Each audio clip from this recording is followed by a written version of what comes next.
Apocalipsis capítulo 6. Y vamos a leer el versículo 1. ¿Cuántos dicen amén? Si lo tiene, por favor.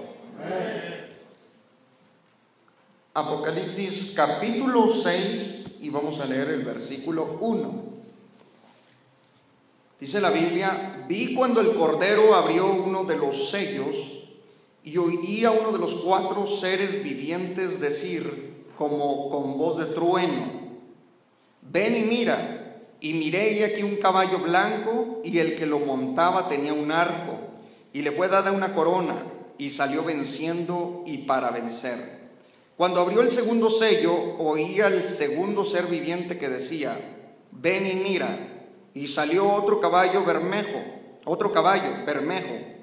y al que lo montaba le fue dado poder de quitar de la tierra la paz, y que se matasen unos a otros, y se le dio una gran espada. Cuando abrió el tercer sello, oí al tercer ser viviente que decía: ven y mira. Y miré, y aquí un caballo negro, y el que lo montaba tenía una balanza en la mano. Y oí una voz en medio de los 4 seres vivientes que decía: 2 libras de trigo por un denario, y 6 libras de cebada por un denario, pero no dañes el aceite ni el vino. Cuando abrió el cuarto sello, oí la voz del cuarto ser viviente que decía: ven y mira.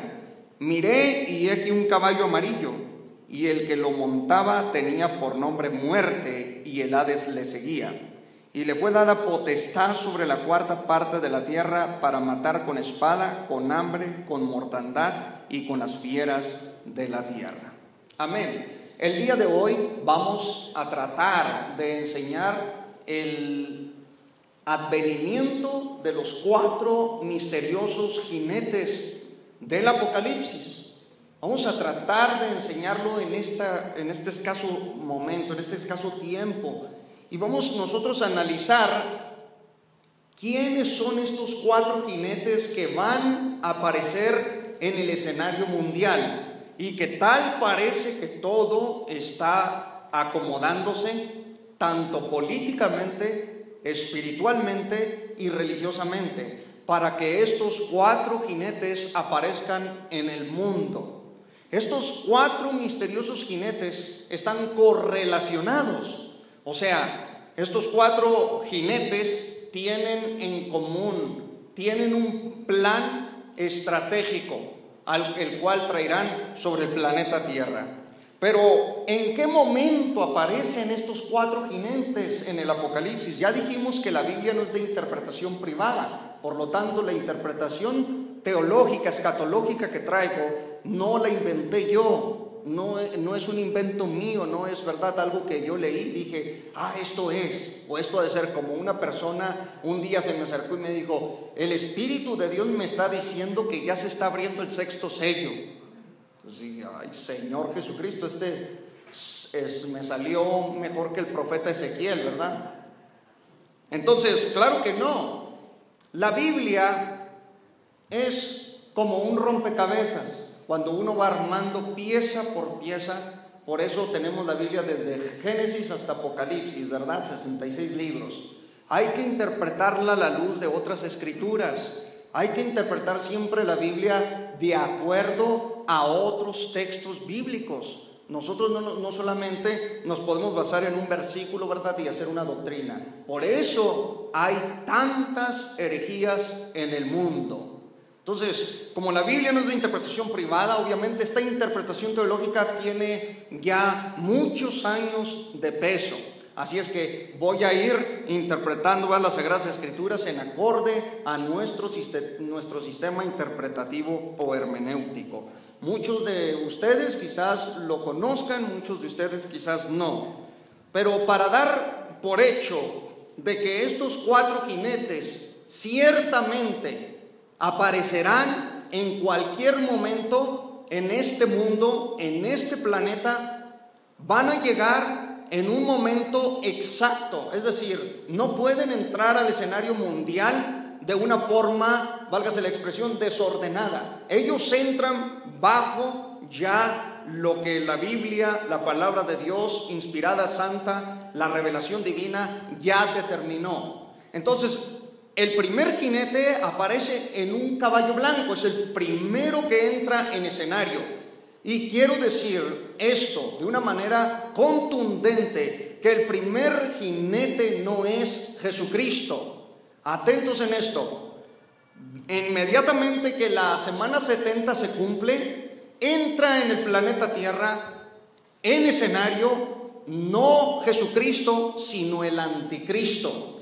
Y yo le voy a dar bases bíblicas, bases con relación a este jinete, porque muchos lo relacionan con el jinete del capítulo 19 de Apocalipsis y dicen, es que es el caballo blanco, también viene. Y usted aquí va a aprender que no se debe de interpretar nunca la Biblia de esa manera, porque va a tener terribles consecuencias en toda la literatura apocalíptica, las profecías de Daniel, las profecías de Ezequiel. Así es que mucho cuidado, que nadie os engañe. Satanás mismo se disfraza como ángel de luz. Amén. Entonces, el primer jinete, aunque usted lo vio claritamente ahí, ¿verdad? Vestido de blanco su caballo, con una corona, dice, se le dio una corona, y también trae un arco sin flechas. Entonces, esto es para que nos deje pensando. Inmediatamente después de este jinete aparece, es decir, viene detrás, le sigue un caballo rojo, luego le sigue la muerte, y luego viene el Hades, etcétera, etcétera. Vamos a ver con calma, no se preocupe. ¿En qué momento aparece el primer jinete en el escenario mundial? Bien, aparece inmediatamente después de que la iglesia es arrebatada. ¿Cuántos dicen amén? Gloria a Dios. ¿Cuántos están esperando al Mesías príncipe, a Jesucristo, el Salvador? Cuando usted lee el capítulo 4 de Apocalipsis, el capítulo 4 de Apocalipsis marca el fin de la plenitud de la iglesia, del periodo y del tiempo de la iglesia sobre el planeta Tierra. El capítulo 4 y versículo 1 dice: después de esto miré y aquí una puerta abierta en el cielo, y la primera voz que oí como de trompeta hablando conmigo dijo: sube acá y yo te mostraré las cosas que sucederán después de estas. Ahora, las cosas que sucederán después de ¿cuáles? Obviamente del capítulo 2 y capítulo 3, donde se habla de las 7 iglesias del Apocalipsis. ¿Cuántos han leído las 7 iglesias del Apocalipsis? Bien, después de esto es después de que la plenitud de la iglesia se completa, cuando la plenitud de los gentiles, cuando la plenitud del cristianismo, cuando el último converso, cuando el último que dice yo te recibo como mi Señor y Salvador Jesucristo, sé mi Señor, gobierna mi vida, etcétera, etcétera. Cuando llegue la plenitud de los gentiles, el último que será llamado Hijo de Dios, entonces cuando se complete la iglesia, en ese momento la iglesia vuela. Por eso, cheque usted desde el capítulo 4, capítulo 5, 6, 7, 8, 9 y hasta el capítulo 19, en todo el Apocalipsis, la iglesia no aparece en la tierra. Ese es un dato teológico para que usted lo guarde. La iglesia no aparece sobre la tierra. ¿Por qué? Porque la iglesia está tipificada en la expresión que le dice la voz a Juan: sube acá. Las mismas palabras se utilizan para el arrebatamiento de la iglesia. Juan es arrebatado, es transportado, es elevado al tercer cielo, y desde allá, desde el tercer cielo, te mostraré todo lo que sucederá en la tierra. Esa es la figura de la iglesia, estando sobre los cielos. Ya en la semana 70, recuerden, va a iniciar ahí. Todos los que estuvieron aquí ya conocen lo de la semana 70, lo del tercer templo, etcétera, etcétera. Entonces les queda como anillo al dedo, válgase la expresión. Desde arriba, desde el tercer cielo, se le mostrará a Juan todo lo que sucede en la tierra. Esto indica que la iglesia no pasa la gran tribulación. Ya dando por hecho, es más, la iglesia no fue puesta para el día de la ira, no fue puesta para la condenación. Gloria a Dios. Entonces la iglesia es arrebatada para estar en las bodas del Cordero por aproximadamente 7 años. que son los 7 años de la semana. Ay, ya bárbaros, hermanos, ya están, pero bien enseñados. Son los 7 años de la semana 70. El primer jinete obviamente va a entrar inmediatamente después. Juan está en los cielos. Y ahorita le voy a mostrar por qué el caballo blanco no es Jesucristo. Con un solo verso, es más, con una sola mirada que usted ve en el texto, que usted le eche al texto, se dará cuenta que no es Cristo. Bien. ¿Cuántos están aquí? Bueno, les he predicado varias veces, hemos ministrado. Ahora, aprenda, coma de otra forma. Porque aquí enseñamos en 3 niveles: el nivel motivacional, el de revelación bíblica y el nivel un poco más de testimonio, de testificar el evangelio. Gloria sea al Señor Jesucristo. Aleluya, gloria a Dios, hermanos. Amén, gloria a Dios. Bien, la iglesia es arrebatada. Como vemos, las 7 iglesias del Apocalipsis, las 7 iglesias fueron escogidas no porque había solamente 7 iglesias.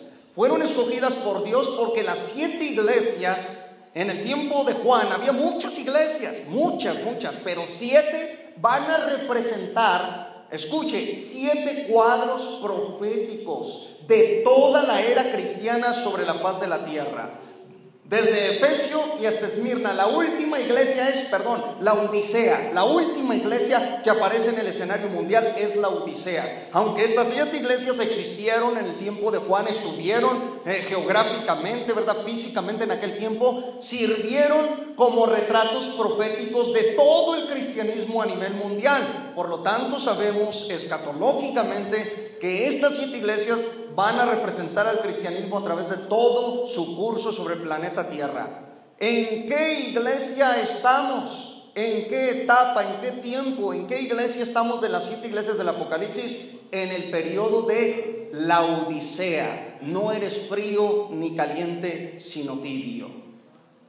Es la 7ª iglesia que comenzó desde el 1900 para acá. Todos los eruditos en literatura apocalíptica, en escatología, pueden concordar en estas cosas. Somos la 7ª iglesia sobre el planeta Tierra. Después de esto, oí una voz que decía: sube acá, arrebatamiento.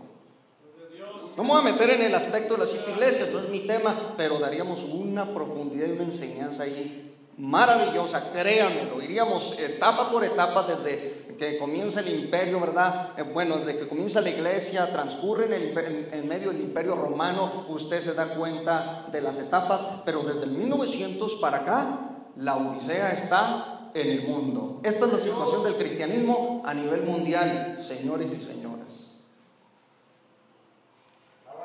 La iglesia será arrebatada. Primera de Tesalonicenses capítulo 4 verso 17. Aclaro, no estoy hablando del arrebatamiento, estoy hablando de los 4 jinetes, pero tengo que introducir la enseñanza de esta forma. Amén. Por eso no me puedo detener para explicar ciertas cosas del arrebatamiento.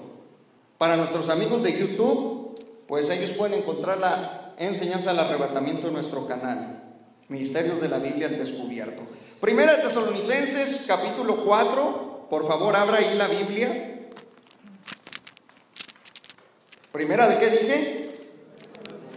No, si usted está, miren, pero claro lo que estamos viendo. Capítulo 4.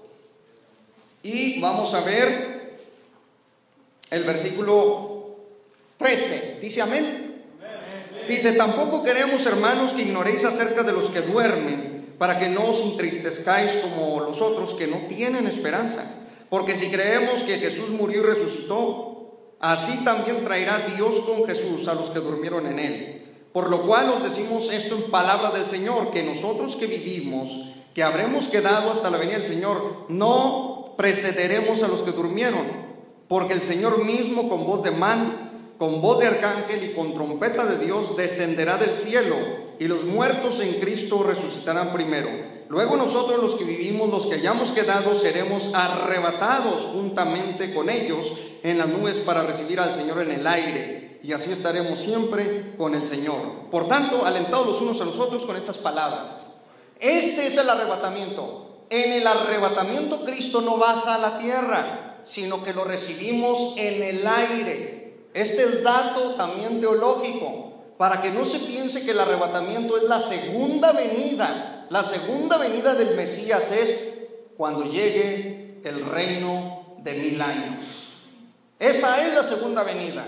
Y hay ciertos cristianos que conozco que no saben manejar los textos, ¿verdad? Y para vergüenza mía y de los ministros lo digo, porque hemos de enseñar bien a los hermanos, no saben manejar bien algunos textos y correlacionan textos del arrebatamiento con la segunda venida.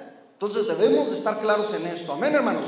Yo les prometo en palabra de Dios, y Él me da vida, en traerles las diferencias clarísimas de lo que es el arrebatamiento y la segunda venida. Amén, hermanos.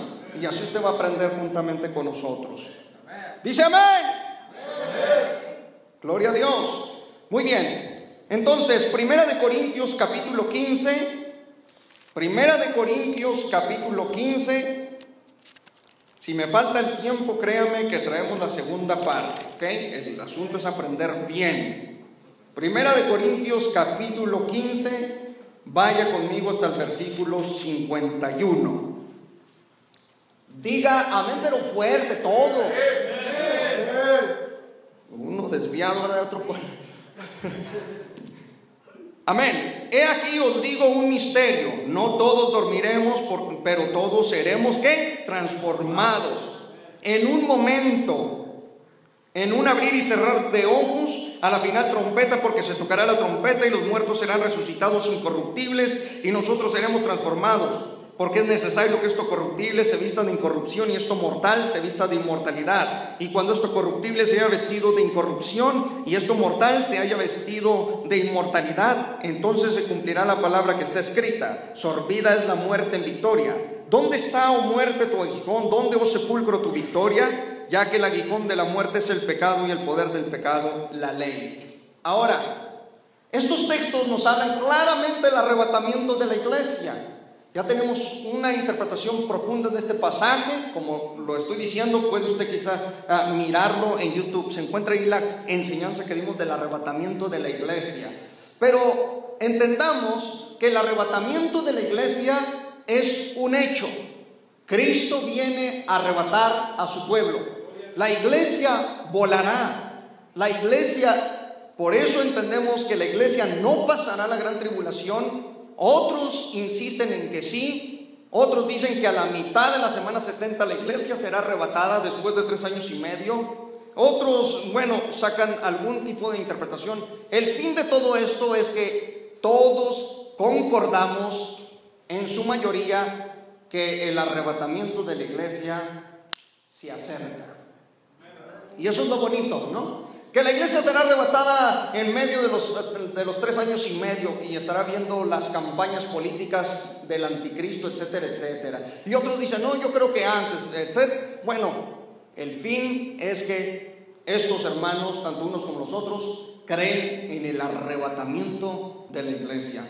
Esto llegará, hermanos y hermanas, como dice Romanos capítulo 11, verso 25, cuando entre toda la plenitud de los gentiles, entonces todo Israel será salvo. La iglesia es arrebatada, Israel entra en el escenario mundial. Ok, ¿qué tiene que pasar para que el primer jinete aparezca en el escenario mundial? Bueno, hay unas cosas que la Biblia nos revela. Primero dijimos que el templo de los judíos deberá estar levantado. Voy a repetir, el templo de los judíos deberá estar ya edificado, el tercer templo, la tercera reconstrucción en Jerusalén. Ya les di aquí los datos tan impresionantes de todo lo que se tiene, de todo lo que han gastado, del instituto del templo. Estamos mirando, ¿verdad?, que el tiempo se acerca. O sea, es decir, ya Israel tiene un gran avance en la reconstrucción, ¿verdad?, del tercer templo. Ahora, una vez que este templo esté levantado, sabemos que entrará el anticristo en acción, el primer jinete. El color blanco siempre en la Biblia es símbolo de paz. Ahora, el arco que trae no trae flechas, simbolizando que él va a tomar el poder sin ningún instrumento bélico, ¿verdad? Sin levantar una guerra, sin levantar una amenaza mundial, una amenaza nuclear. El anticristo va a entrar en el escenario mundial. En el escenario va a entrar trayendo primero los primeros 3 años y medio de paz. Por eso se mira el caballo blanco, simbolizando la paz. Ahora dice, se le dio una corona. A Cristo no se le necesita coronar. Ahorita les voy a dar las diferencias entre el jinete del capítulo 19 y el jinete del capítulo 6. En el capítulo 19 el Cristo de la gloria es Rey de Reyes. Pero este del capítulo 6 necesita ser coronado. O sea, hay algunos elementos que usted y yo vamos a aprender aquí. Bien, sabemos que en Primera de Tesalonicenses capítulo 2, abra la Biblia conmigo, ojee la Biblia conmigo, así como, ¿verdad? También en veces en la presencia de Dios lloramos, nos quebrantamos, ¿verdad? Gozamos, etcétera, etcétera. También habla la palabra de Dios para que usted verifique conmigo. Primera de Tesalonicenses capítulo 2, versículo 3 en adelante. ¿Lo tenemos? Capítulo 2, versículo, ¿qué dije? Muy bien, a ver, espérenme hermanos, estoy aquí un poquito. Es Segunda de Tesalonicenses capítulo 2. Segunda de Tesalonicenses capítulo 2. Ahora sí. Y vamos a leer el versículo 3. ¿Dice amén? Amén. Bien, nadie os engañe en ninguna manera, porque no vendrá el jinete. No aparecerá en el escenario mundial sin que antes venga la apostasía. Yo pregunto, ¿la apostasía está aquí o no? Claro que está en el escenario mundial la apostasía. El cristianismo, la Odisea, el periodo de la Odisea está viviendo la apostasía más diabólica nunca antes vista en el cristianismo. Ya son cantantes, ya son artistas, y que hay muchos hermanos que Dios usa, claro, tengo que aclarar eso, ¿verdad? Que Dios usa, pero hoy en día ya son artistas. Los predicadores, ¿verdad? Ya andan en aviones, ¿verdad? Intercontinentales de un dineral. Se está negociando, se está haciendo mercadería del evangelio, etcétera, etcétera, hermanos. La apostasía es un hecho, está aquí, y se va a ir aumentando. El negar la fe, el renegar la fe, eso es la apostatar, el renegar la fe. Y se manifestará, o sea, llegará al escenario mundial el hombre de pecado, el hijo de perdición, el cual se opone y se levanta contra todo lo que se llama Dios o es objeto de culto, tanto que se sienta en donde, en el templo de Dios como Dios, haciéndose pasar por Dios. Ya aquí aparece el templo, por eso el templo judío, cuando entre el jinete en el escenario mundial, tiene que estar reconstruido para que él pueda entrar al templo. Entonces ya nos dimos cuenta que una de las señales, una de las evidencias, algo patente que debemos de nosotros observar es el tercer templo reconstruido, para que el jinete aparezca en el escenario mundial. Gloria sea al Señor por su palabra y sus grandes misterios. Bien, ya dijimos la apostasía y el templo. Cuando la situación política en el Medio Oriente, las naciones árabes vayan contra Israel y comience un caos político, comience un caos religioso, cuando el mundo empiece a entrar en una decadencia política, económica, religiosa, cuando el mundo entre en su peor crisis, ponga atención, cuando el mundo comience a decaer de esta forma, se escucha entonces los trotes del jinete, ya llegando al escenario mundial. Un hombre que se va a levantar, porque el primer jinete es la figura de un personaje que va a llegar al mundo teniendo todas las soluciones posibles. Quedará el mundo admirado. Es decir, como dice Apocalipsis capítulo 13, dejará el anticristo admirada a la población de la tierra. Quedarán todos perplejos. ¿Cómo le hizo para poner la paz en el Medio Oriente? Cosa que ni Estados Unidos, ni Inglaterra, ni ninguna nación que ha tratado de intervenir en el Medio Oriente para traer la paz ha podido. Nadie ha podido, nadie ha logrado eso jamás. El anticristo logrará con astucia diabólica, porque traerá la plenitud de la astucia diabólica manifestada en sus intervenciones. Entonces va a lograr introducir paz por 3 años y medio en el Medio Oriente y van a decir todos: ¡wow!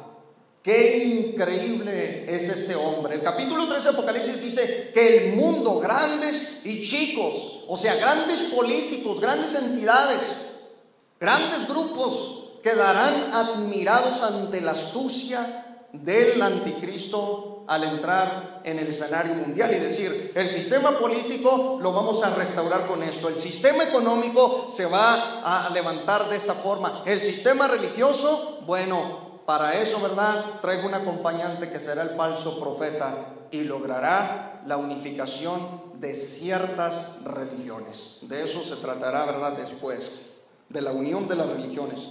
Muy bien, hermanos, ¿cuántos estamos hasta aquí oyendo la palabra de Dios? ¿Pueden dar un aplauso a la presencia de Dios? Fuerte.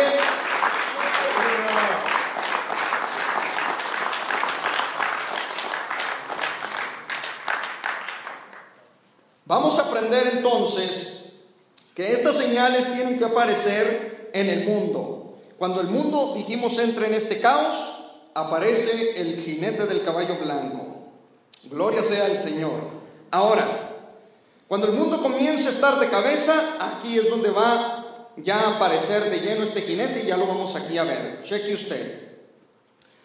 Y miré, y aquí un caballo blanco, y el que lo montaba, número 1, ponga atención, tenía un arco. En toda la Biblia, dígame, en toda la Biblia, con la Biblia, sin especular, ¿en qué momento Cristo aparece con un arco? Pero en toda la Biblia, dígame, ¿en cuántos pasajes de la Biblia Cristo aparece con la espada de su boca?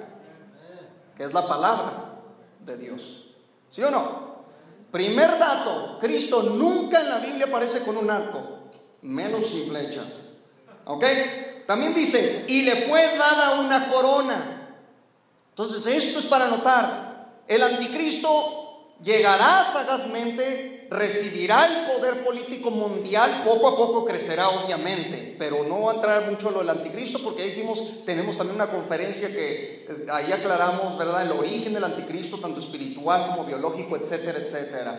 Los invito, ¿verdad?, a ver esta conferencia en YouTube, también se encuentra en el canal, muy bien explicada y con mucha Biblia para que usted quede, ¿verdad?, totalmente ahí, haga sus apuntes, etcétera, etcétera. El detalle aquí es que le es dada una corona, va a ser coronado, va a ser halagado, va a ser puesto en una posición impresionante. Cristo no necesita estas cosas, Él es Rey de Reyes, estamos aclarando, y Señor de Señores.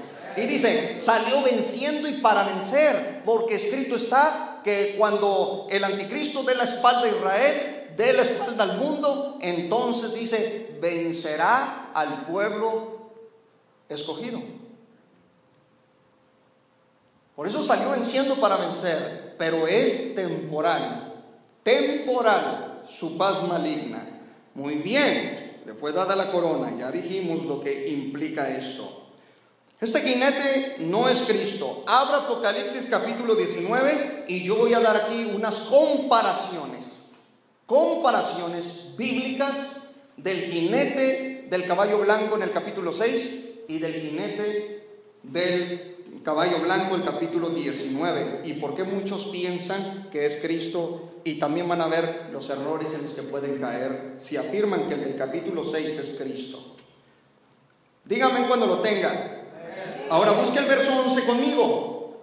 Dice la Biblia: entonces vi el cielo abierto. Punto número 1, el cielo abierto. Y aquí un caballo blanco, y el que lo montaba se llamaba Fiel y Verdadero, y con justicia juzga y pelea. Sus ojos eran como llamas de fuego, y había en su cabeza muchas diademas, y tenía un nombre escrito que ninguno conocía sino él mismo. Estaba vestido de una ropa teñida en sangre, y su nombre es el Verbo de Dios. Y los ejércitos celestiales, vestidos de lino finísimo, blanco y limpio, le seguían en caballos blancos. De su boca sale una espada aguda para herir con ella las naciones, y él las regirá con vara de hierro. Y él pisa el lagar del vino del furor de la ira del Dios Todopoderoso. Y en su vestidura y en su muslo tiene escrito este nombre: Rey de Reyes y Señor de Señores. Este es Jesucristo. el príncipe, el Mesías, el bendito Hijo de Dios.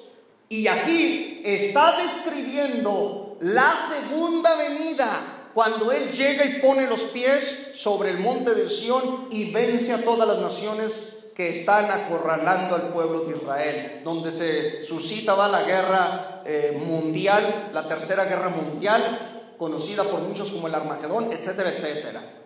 Eso es otro tema. A lo que voy es que esto describe la segunda venida, no el arrebatamiento, porque ya con Cristo vienen todos los santos del cielo a la tierra. Eso indica que la iglesia estaba ya en el cielo desde el capítulo 4. ¿No es maravillosa la Biblia? Vamos a darle una bofetada al infierno, vamos a hacerlo estremecer en el nombre de Jesucristo. Amén, con la palabra de Dios. Gloria a Dios.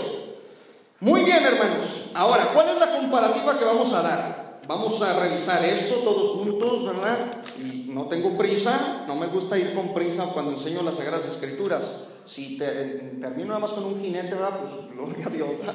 Ya estaremos viendo esto en series, ni modo, por falta de tiempo. Pero bien, ok, el jinete del caballo blanco del capítulo 6, atención, aparece en la tierra. Aparece en la tierra.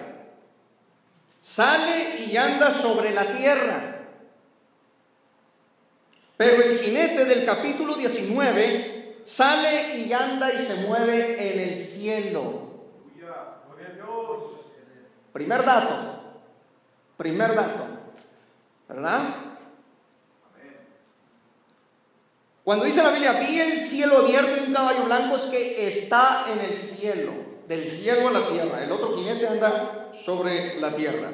Número 2, otra comparativa. El jinete del capítulo 6 salió venciendo y para vencer. El jinete del capítulo 19 es llamado fiel y verdadero. ¿Cuál es la comparativa aquí? Que el primer jinete del capítulo 6 era un mentiroso, y por eso se recalca que el del 19 es el fiel y verdadero. El otro era un imitador. ¿Ok? Número 3. El jinete del capítulo 6 aparece con un arco sin flechas, mientras que el del capítulo 19 con una espada en su boca. Cristo siempre va a aparecer con una espada en su boca. Número 4. El jinete del capítulo 6 necesita ser coronado. El jinete del capítulo 19 ya es rey de reyes y no necesita que nadie le corone. Número 5. El jinete del capítulo 6 le siguen 3 jinetes infernales. Uno negro, uno amarillo y un rojo. Al jinete del capítulo 19 le siguen ejércitos celestiales y todos en caballos blancos.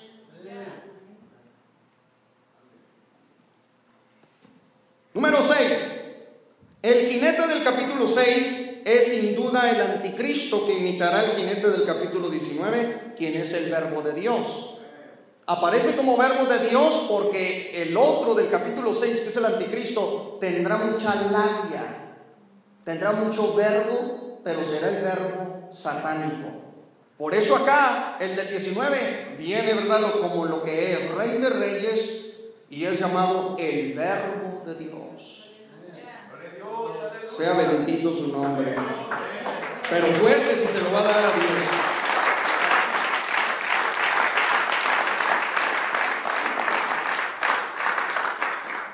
Bien, hay más comparaciones. Esta es una bofetada también teológica, ¿verdad?, para los que dicen que el del capítulo 6 es Cristo. ¿Listo? Bien, aquí le va. El jinete del capítulo 6 no es Cristo, porque en ese momento Cristo está en el cielo abriendo los sellos, y sería no lógico que Él se autorrepresentara. ¿Cómo está en los cielos abriendo los sellos y aparece Él mismo en la tierra? Si usted lee todo el capítulo 5, se dará cuenta que el Cordero de Dios va a Dios el Padre en el trono y toma el libro con 7 sellos. Después voy a definir bien lo que son estos sellos y qué significaban. Pero es el libro de la redención, el libro de la compra, de la redención. Y Cristo es el único como Cordero de Dios que fue inmolado de abrir ese libro. Pero en el cielo, en la sala del trono, es ahí donde Él abre los sellos. Y el primer sello que abre, aparece un caballo blanco sobre la faz de la tierra. Por lo tanto, sabemos que Cristo está en los cielos y el otro jinete imitador sale en la tierra. Cristo nunca se autorrepresenta de esa forma en las Sagradas Escrituras. Por eso, cuando Él fue bautizado, se oyó la voz del Padre que decía: este es mi Hijo amado. Nunca se autorrepresentó, siempre se oyó la voz que decía: aquí está el Mesías amado. ¿Se fijan? Ahora, esto también va a calar. Bien, el jinete del capítulo 6 se le da una corona, pero el jinete del capítulo 19 tiene diademas en su cabeza. Es diferente, ¿se fijó? ¿Sí estamos aprendiendo aquí en algo? Bien, ahora, esto está para chuparse los dedos. Cheque usted. El querubín, el ser viviente que dice: ven y mira. Dice en la Biblia que el querubín, ahí dice, lo dice con voz de trueno. ¿Lo dice cómo? Con voz de trueno. Cuando Él dice ven, no le está diciendo a Juan, porque Juan está en la sala del trono y Cristo está abriendo los sellos en la sala del trono. Cuando dice ven, la palabra ven, acercándonos al original, es que le está diciendo al jinete en la tierra: anda, le dice el querubín, anda, aparece. Y mira, si hace alusión a Juan, mira como el jinete del caballo blanco anda. Pero la voz del querubín es de trueno, se dirige hacia el anticristo en forma de trueno. Cuando dice anda, aparece, manifiéstate, con voz de trueno. Entonces este dato es importantísimo. ¿Por qué? Porque los querubines nunca se dirigen a Jesucristo con voz de trueno. Están quietecitos. ¡Aleluya! ¿Cómo lo sabemos? Porque en el 6º sello, si usted lee el 6º sello, no aparece la voz de trueno, porque en el escenario mundial aparece el Mesías para derramar ya los juicios sobre la tierra. Y nunca el querubín dijo ven, nunca le habló con voz de trueno, no aparece. ¿Se fijan? Por eso es importante. Sería una falta a la divinidad del Cristo de la gloria de parte del querubín dirigirse a Él así. Estos datos son impresionantes y que también nos dejan para pensar. Ahora, al jinete del capítulo 6 le sigue la guerra, el hambre y la muerte. ¿Usted cree que Jesús trae esas consecuencias en la vida? ¿Usted cree que Jesús llegando trae hambre, muerte y guerra? Muchos han interpretado que estos 4 jinetes son... No crea que no conozco. Claro que conozco las otras interpretaciones. No crea que, ay hermano, si supiera, ¿verdad? Eso es jinete, es esto. Y créame que las conozco, se lo digo con toda humildad. Pero no sé ni de dónde lo sacan en serio. No sé ni cómo interpretan así las Sagradas Escrituras. Se lo digo con mucha humildad. Claro que conozco las otras interpretaciones, si no estaría, ¿verdad?, sacando lo que consideramos teológicamente más responsable para interpretar. Entonces nosotros sabemos, hermanos y hermanas, amados y amadas de Dios, nosotros sabemos que estos 4 jinetes tampoco son históricos. Dice alguien que no, son los 4 procesos históricos del Evangelio de Jesucristo. ¿Cuándo el Evangelio de Jesucristo va a levantar el hambre, la muerte, las pestes, las guerras, las destrucciones? Nunca tal cosa. Además dice que venía la muerte siguiendo el caballo blanco también. Venía el infierno. Entonces nunca el Evangelio hace esas cosas. No hay sentido para interpretar la Biblia de esa manera. Establecemos entonces por hecho que este jinete del caballo blanco es sin duda el anticristo que aparece en el escenario mundial. En cuanto él llega al mundo, ya la semana 70, al menos los primeros 3 años y medio de paz, comienzan a correr sobre el planeta. El anticristo, dijimos, ya es halagado, etcétera, etcétera. Viene un segundo jinete. Vamos a entrar al verso 3. Abra la Biblia conmigo. Verso 3 de Apocalipsis 6:3, ¿ok? Verso 3. Cuando abrió el segundo sello, oí al segundo ser viviente que decía: ven y mira. Y salió otro caballo, bermejo, o sea, rojo, color rojo. Y al que lo montaban le fue dado poder de quitar de la tierra la paz, y se matasen unos a otros, y se le dio una gran espada. Ahora, capítulo 24 de Mateo se va a empezar a relacionar con estos acontecimientos, porque aquí, después del engaño mundial de la paz que trajo el primer jinete, de pronto aparece la traición diabólica del anticristo al mundo. Se cumplen 3 años y medio de un acuerdo de paz en el planeta y en el Medio Oriente, de no guerras, etcétera, etcétera. Todo es tranquilidad, todo es alegría, y de repente ese caballo cambia de color, porque el anticristo va a traicionar al mundo, va a traicionar al pueblo de Israel, va a quebrantar el pacto que va a establecer, lo que va a confirmar.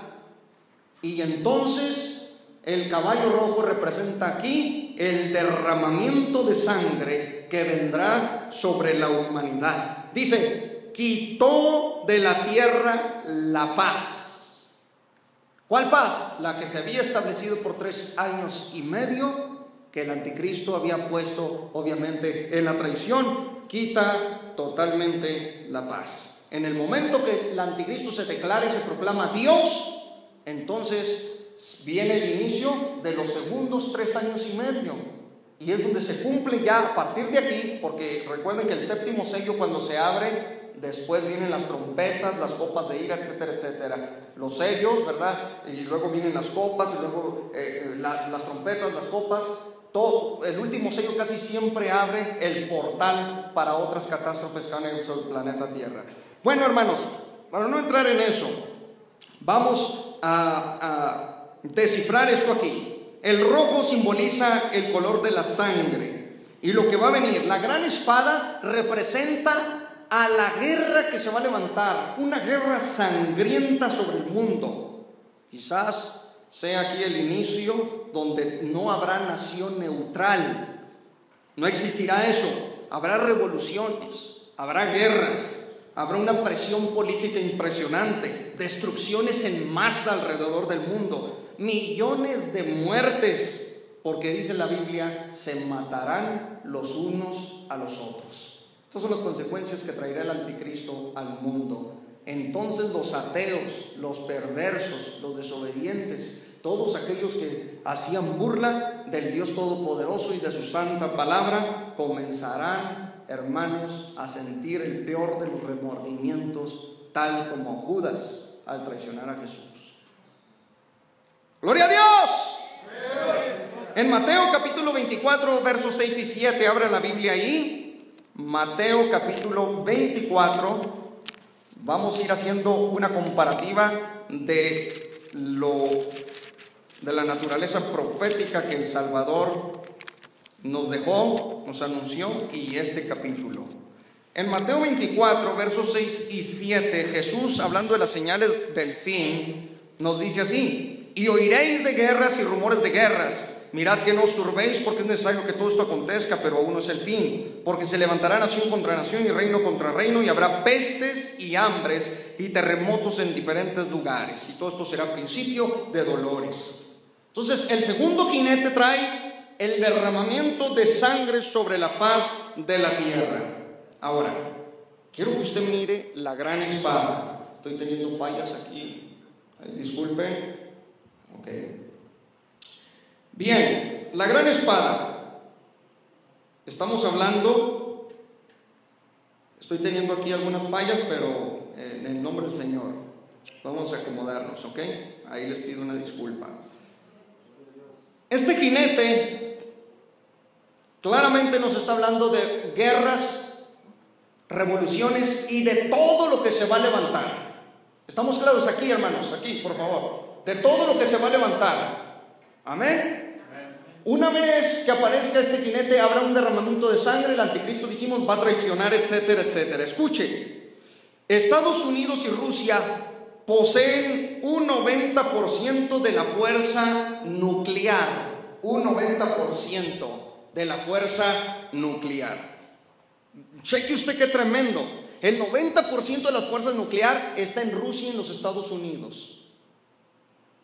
Un general del ejército de los Estados Unidos soltó una palabra increíble. Él dijo estas palabras, dijo que las 13,000 cabezas nucleares que posee Rusia y Estados Unidos son suficientes para destruir el mundo, el planeta, en 5 minutos. Solo entre Rusia y Estados Unidos. Los submarinos, la fuerza aérea, la naval de los Estados Unidos es impresionante. Alguien dice, hermano, se está debilitando. No, eso es lo que se enseña. Pero los misterios que tiene esta nación, los Estados Unidos, eso es lo que te muestran. Pero lo oculto es aterrador. Ha sido creado en los laboratorios de los cerebros diabólicos de este mundo. Es aterrador lo que realmente tiene esta nación en armas, tanto químicas, biológicas, etcétera, etcétera. La gran espada tomará acción después de que el anticristo quebrante el acuerdo de paz. Bueno, sigamos. Cheque usted qué tremendo. 246,000 personas murieron cuando Estados Unidos lanza la bomba atómica del 6 al 9 de agosto del 1945. ¿Se acuerdan la bomba que impactó en Hiroshima y Nagasaki, las bombas atómicas? Pues las muertes fueron 246,000. Eso obviamente contando, ¿verdad?, el proceso radioactivo, todos los gases, los químicos, etcétera. Todo lo que soltó la bomba exterminó a más de 246,000 personas. Nadie está perdiendo el poder militar, está aumentando para lo peor, para lo que se avecina. Corea del Norte y su bomba, que posee una potencia de 7 kilotones, que sería la mitad, porque la de Estados Unidos, la bomba atómica en este caso, tenía 18 kilotones. Pero la bomba de Corea, obviamente, la que sacó, ¿verdad?, es suficiente para levantar un terremoto de 5 grados en la escala de Richter. O sea que la bomba puede ocasionar hasta un terremoto, tal como cuando la probaron. No sé si ustedes vieron el noticiero, cuando Corea del Norte prueba su bomba de hidrógeno, tembló la tierra. ¿Quién vio el noticiero? Ay, Dios mío, mis hermanos, ante sus ojos se cumplen las profecías y usted ni cuenta. Dios mío santo. Provoca un terremoto en la isla. Esto es aterrador. Esto nos enseña a nosotros que el tiempo está avanzando, está llegando a su fin, y mucho cuidado. Escuchen nada más. Estados Unidos, Rusia, China, Japón, Alemania, Francia, Inglaterra, hasta la India, Israel, Irán, Corea del Norte, estos son capaces de destruir el globo en 30 segundos. Ya no 5 minutos, sino en 30 segundos terminarían con el planeta Tierra si despiertan y sacan todo su armamento nuclear. Esto es una barbarie, hermanos. Estados Unidos posee las armas nucleares, las armas químicas y las armas biológicas. Tiene una potencia que aterra al mundo. Y Rusia, obviamente, no se queda atrás. El caballo rojo va a aparecer en el mundo. Llegará el derramamiento de sangre al final de los tiempos. Aleluya, gloria sea al Señor. Los datos de guerra desde el año 1700, desde el 1700, escuche, han muerto en conflictos armados unas 100 millones de personas desde el 1700. El 90% de ellas murió en el siglo XX y un 13% desde 1945 hasta el presente. Durante la mayoría de la historia de la humanidad, cerca del 10% de las víctimas directas de estas guerras eran civiles. Pero todo esto aumentó. Para ser breve en esto, el 85% hoy en día en las bajas en una guerra ya está llegando a impactar hasta los mismos civiles. O sea, las catástrofes están aumentando, son masivas. Cada vez que se lanza una bomba, un ataque, etcétera, etcétera. En la Primera Guerra Mundial, de entre 1914 a 1918, costó la vida de 31 millones de personas, entre civiles y militares. Los rusos tuvieron además 6 millones de heridos. Los ingleses 3 millones de heridos y mutilados. Los franceses casi 6 millones. Alemania sufrió 6 millones de heridos también. Los italianos casi 2 millones. Los serbios casi 2 millones también de heridos. Y otras minorías como los polacos, que en 1.128.000 perdieron la vida. Y las víctimas de la Segunda Guerra Mundial, pastor, bueno, sobre todos estos estudios, unas 70 millones de personas murieron por las guerras. Esto no es nada para lo que viene del jinete del caballo rojo, sangriento, que le sigue, hermano, al anticristo. Bien, vea conmigo el versículo 5. Cuando abrió el tercer sello, oí al tercer ser viviente que decía: ven y mira. Y miré, y aquí un caballo negro, y el que lo montaba tenía una balanza en la mano. Y oí una voz de en medio de los 4 seres vivientes que decía: 2 libras de trigo por un denario, y 6 libras de cebada por un denario, pero no dañes el aceite ni el vino. Mateo 24:7 dice que vendrá en el tiempo del fin hambre. Todas las guerras, hermanos y hermanas, dejan hambres y dejan pestes y dejan una destrucción sobre el planeta Tierra. Voy a irme rapidito en estos versículos. El caballo negro representa una hambruna mundial. El planeta va a sufrir la peor hambre, la peor hambruna jamás conocida. Y ahorita usted dice: hambre, pastor, estamos en Estados Unidos, we are in United States. Estamos en los Estados Unidos de Norteamérica, donde tú dices: bueno, no hay nada, ¿verdad? Yo he oído a gente que dice aquí: no hay nada que comer. Y si tú abres, ¿verdad?, por ahí su refrigerador, ¿verdad?, la cena, etcétera, usted encuentra latas de fruta, de verdura, pero ellos le llaman que eso no es nada. No sabe lo que es el hambre. La hambruna que se avecina, este caballo negro que representa una hambruna sobre el planeta, tal como dice Lamentaciones 4:8, oscuro más que la negrura es su aspecto, no los conocen por las calles, su piel está pegada a sus huesos, seca como un palo. Más dichosos fueron los muertos a espada que los muertos por el hambre, porque estos murieron poco a poco por falta de los frutos de la tierra. Un hambre llegará después de las guerras, porque las guerras van a devastar campos, cultivos, van a terminar con muchísimo grano en el mundo, con las reservas de los alimentos. Las bombas van a caer en ciertos lugares, aunque las bombas ya hoy en día tienen una falla mínima cuando van a pegarle al blanco. Estoy hablando de centímetros.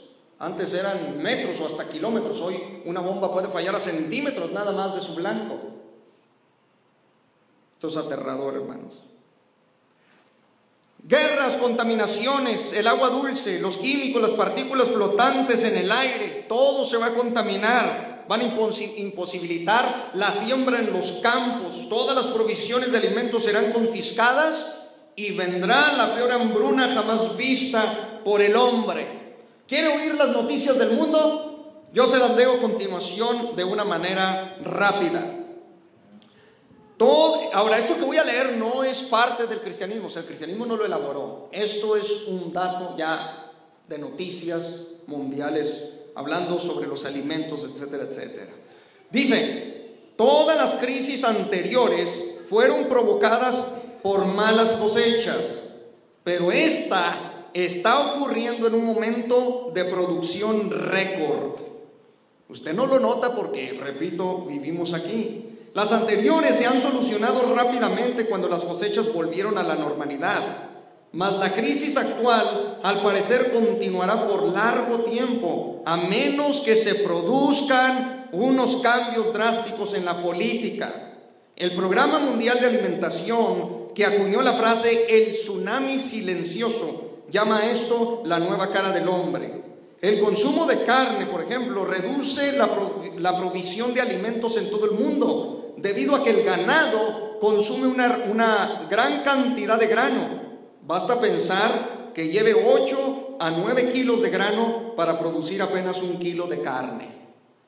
Y aquí somos carnívoros en Estados Unidos, sobre todo en este país, en esta potencia. Todos queremos comer carne.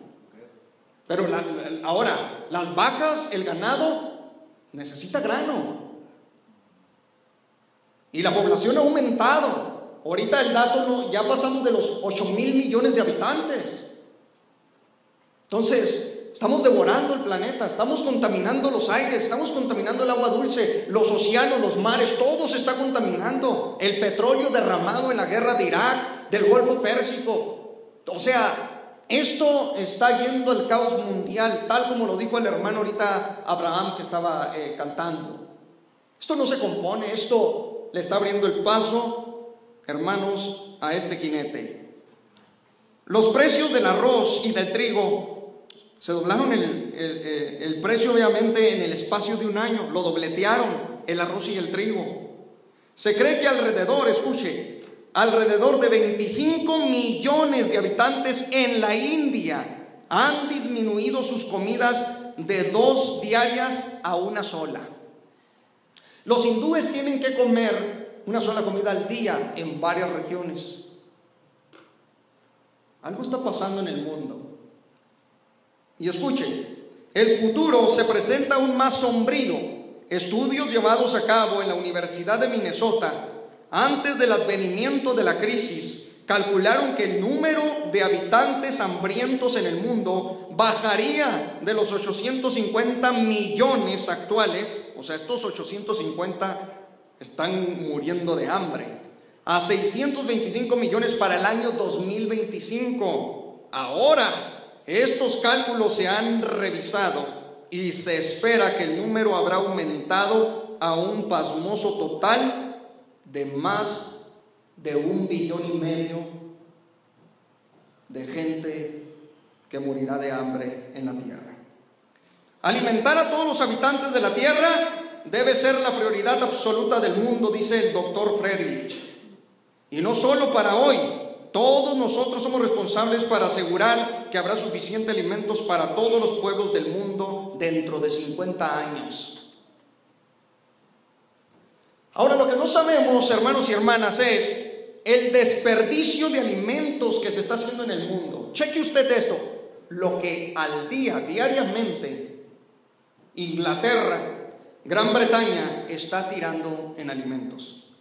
Gran Bretaña tira diariamente 220,000 barras de pan,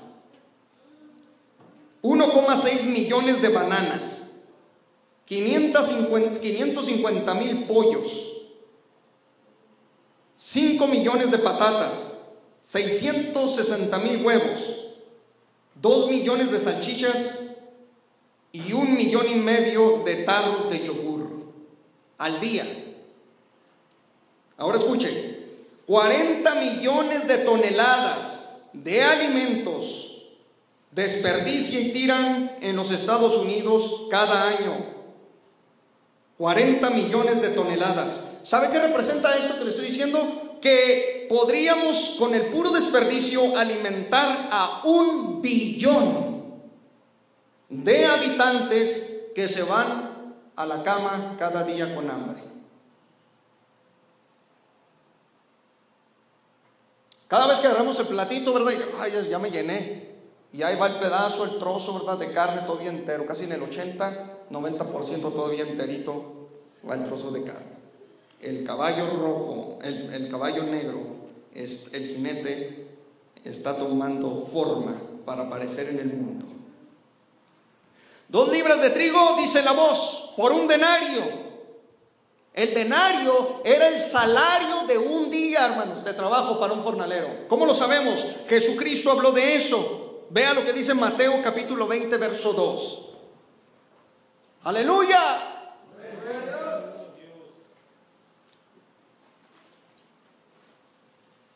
Mateo capítulo 20, verso 2. Dice: y habiendo convenido con los obreros en un denario al día, los envió a su viña. En otras palabras, un denario era el sueldo de un jornalero, de un trabajador. Era lo que ganaba diariamente un denario. La voz profética es que dice 2 libras de trigo, 2 libras de trigo por un denario. Y 6 libras de cebada por un denario.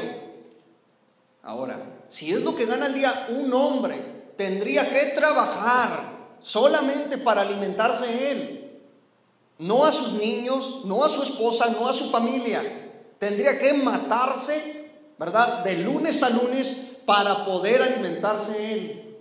Ahora, que si le da y le comparte de su alimento a sus hijos y a su familia, él no tendrá las suficientes fuerzas para volver a trabajar. Y si deja de trabajar, moriría de hambre, obviamente, él y su familia. Esta hambruna se avecina sobre el planeta Tierra. ¿No es impresionante esto? Ahora, ese jornalero tiene que vestir, tiene que calzar, tiene que comprar ropa. Hay que pagar otras cosas, pero esto solamente para alimentarse. Un denario que pertenecía al sistema, ¿verdad?, económico del quinario, sestercio y del haz. El haz era una moneda de bronce. Bueno, no voy a entrar en eso, pero lo que era el denario en sí, se le pagaba a un jornalero, ese era su sueldo diario. El asunto está tremendo. El aceite y el vino dice: no lo dañes. Ahora, este es un misterio, tengo que decirlo abiertamente, este es un misterio. Si alguien, ¿verdad?, tiene ahí un comentario, una opinión, pues mire, también yo la tengo. El aceite y el vino es muy probable que sea utilizado en el futuro, por eso no se va a dañar, porque va a ser una especie de medicina. Además, ¿quién va a vivir alimentándose de aceite y de vino? Otros dicen que puede llegar a ser utilizado para otras cosas, otros intérpretes de la Biblia. Muy buenas las opiniones. En lo personal creo que va a servir para ser medicinario, para poder ayudar a ciertas heridas. Pero recuerden, la tierra se convertirá en un caos y habrá muertos tendidos por donde quiera. El aceite y el vino dice: no lo dañes. Verso 7 de Apocalipsis 6:7. Terminamos con el último de los jinetes que aparecen aquí.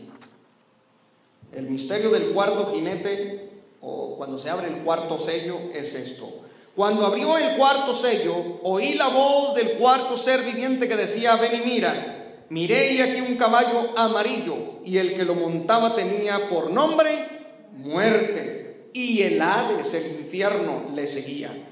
Y le fue dada potestad sobre la cuarta parte de la tierra para matar con estas cosas: con hambre, o sea, todavía, con mortandad y con las fieras de la tierra. Mateo 24:9 dice que vendrá hambres también sobre el planeta. Bien, es el caballo amarillo, el caballo pálido, representando a la muerte. Los 3 jinetes anteriores nos dejaron devastado casi el globo. Hay muertos por todos lados, hambre por todos lados, falta de agua dulce para la gente. El alimento se tiene que trabajar, o sea, hay una terrible condición, y todavía llega este jinete para traer las peores epidemias, las peores enfermedades, los peores virus que ya se están desarrollando, virus que uno se queda pensando y dice: Dios mío, pero ¿qué está haciendo el hombre? Se le está saliendo de control todo al ser humano de las manos, todo, hermanos y hermanas. Los grandes científicos, los grandes pensadores, todo se les está saliendo de las manos. Están llevando al mundo a la peor desgracia satánica que jamás vaya a ocurrir. Vean nada más que jamás haya ocurrido en el planeta. Dice que vendrán las fieras de la tierra. Claro, habrá montones de muertos. Todo tipo de fieras, los osos, los leopardos, leones, lobos, las leonas, los perros salvajes, bestias, fieras que aún no conocemos, quizás que no se han mostrado todavía, que pueden obtener su alimento en casa, ya en las regiones de las montañas ocultas, en cuevas, que pueden salir nada más a cazar, comer ellos, reproducirse, darle a sus crías. Fieras que aún no conoces, que no conocemos, van a salir porque van a escasear. Imagínense, si hay tanto falta de alimento, el hombre va a tener que salir de casa, van a buscar hasta ratas, van a buscar lo que encuentren, van a acabar con los animales, literalmente. Pero las fieras de la tierra van a salir, porque como ya no habrá tantos, ¿verdad? Vamos a decirlo así, venaditos, hay comida que ellos puedan obtener, ahora van a salir a atacar al hombre. Van a aparecer. Este jinete que habla de la muerte, o sea, ¿una muerte total? No. Aquí aclara el texto: le fue dada potestad sobre la cuarta parte de la tierra. Échele el cálculo, si somos ya más de 8 billones de habitantes, 8,000 millones. Usted saque el cálculo. La cuarta parte de la tierra será una muerte en masa. Apenas estamos en el cuarto sello. Después vamos a traer los últimos 3 sellos, porque aquí hasta ahorita todo ha sido afectado: el sistema económico del mundo, el sistema político del mundo. Los ateos ahí ya están ya de rodillas, aterrados, diciéndole a las piedras: ocultadnos de la ira del Dios Todopoderoso. Vea, prefieren orarle a una piedra que a Dios. Esto está increíble. Y hay de paso, el Hades, el infierno, viene recogiendo toda alma, porque el cuerpo, la muerte, aquí por muerte entendemos sepultura y subterráneo, inframundo, el lugar de las almas y de los espíritus en tormento. Entonces se llevará el Hades de paso. Si en la tierra sufrieron, les espera el infierno. Un manjar de ateos, de blasfemos y de aborrecedores de Dios, de impíos, de mundanos, de hechiceros, de brujos, de perversos, de pedófilos. Un manjar recibirá el Hades en esos tiempos. Póngase sobre sus pies, hermano y hermana. Hasta aquí vamos a dejar los 4 jinetes del Apocalipsis. Si me detuviera jinete por jinete, nos llevaríamos aún más fuerte la enseñanza, pero hasta aquí, ¿verdad? En este escaso tiempo hemos demostrado a la luz de la palabra de Dios que lo que le espera al mundo es catastrófico. Para la siguiente vamos a ver los otros 3 sellos que faltan por abrirse. Hasta aquí nos quedamos en el 4º sello. Amén.